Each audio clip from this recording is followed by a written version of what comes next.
خسته از این زندگی من پا به بادم، اندوه توی چهره و بغض صداتم.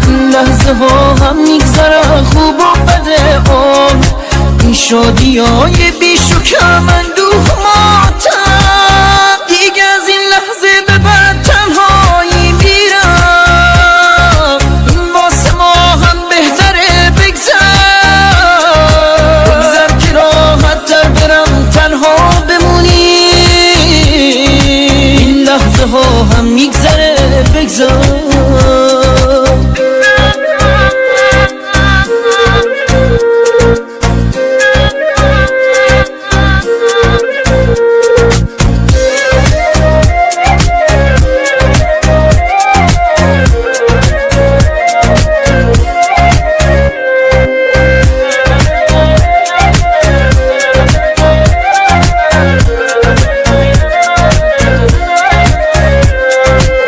بغزم و پای تو آسون میشکنم، من خستم و پیش چشات جون میکنم. دنیا نذاش خوشبختی رو باور کنیم، دنیا نذاش با دل خوشیمون سر کنیم.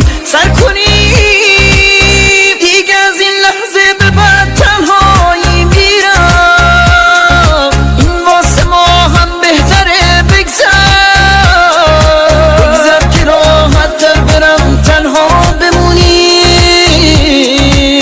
لحظه ها هم میگذره بگذار.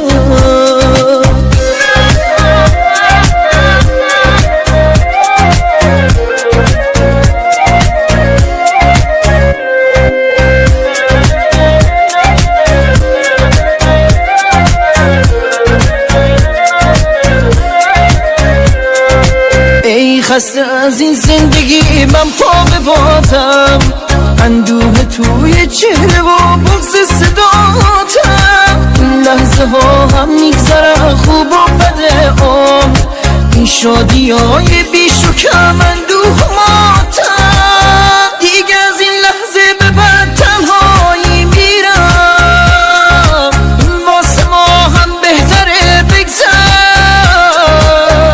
که راحت تر برم تنها بمونی. لحظه ها هم میگذره بگذار.